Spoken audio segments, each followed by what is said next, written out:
వేల కోట్లని ఓన్ తీరి చెప్పే పరిస్థితికి వచ్చారు. అంటే ఆ సాక్షి పేపర్లు వేసుకుంటారు, ప్రజల్ని మభ్య పెడతారు, అబద్ధాలతో మోసం చేస్తారు. ఇంకొక పక్క ఈరోజు మాట్లాడుతూ రషీద్ అనే వ్యక్తిని చంపేశారు, నేను ఢిల్లీకి పోయాను చేశారు. ఎవరా రషీద్? చంపిన వాడెవరు, చచ్చిన వారెవరు, ఏ పార్టీ వాళ్ళని అడుగుతున్నా. ఒకప్పుడు మొన్నటి వరకు మీ పార్టీ అవునా కాదా? ఓకే, అది అయింది. 36 మంది చనిపోయారని గవర్నర్ దగ్గరికి వెళ్ళావు. 36 మంది పేర్లు ఇమ్మంటున్నా. రషీదు ఎవరైతే చంపారో వాళ్ళని అరెస్ట్ చేశాం.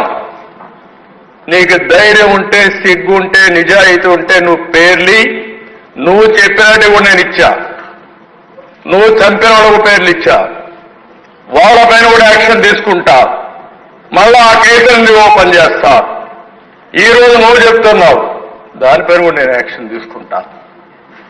సిద్ధమా అని సవాలు విసురుతున్నాను అధ్యక్ష. మాయ మాటలు మాట్లాడద్దు, దొంగ ఏడుపులొద్దు, నంగి మాటలొద్దు. బాబాయిని చంపేసే ఇప్పటి కూడా ఊకిల్డ్ బాబాయి తెలియదు.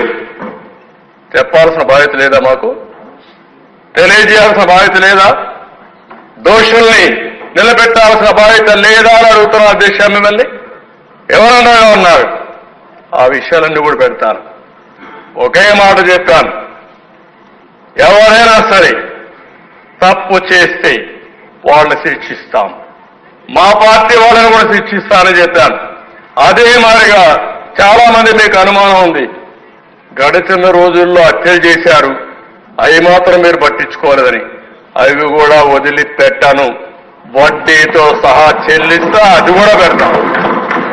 ప్రజాస్వామ్యం అంటే తమాషా కాదు.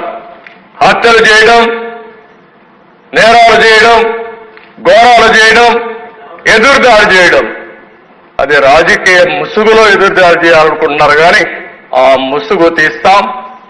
నేరస్తులుగానే చూసే విధానానికి శ్రీకారం చుడతానని చెప్పి మరొక్కసారి తెలియజేస్తున్న దిశ.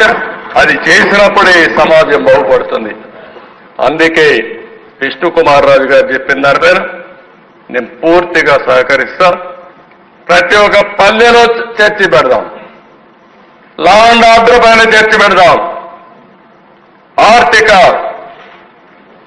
ఏదైతే అవకతవకలు జరిగాయో ఈ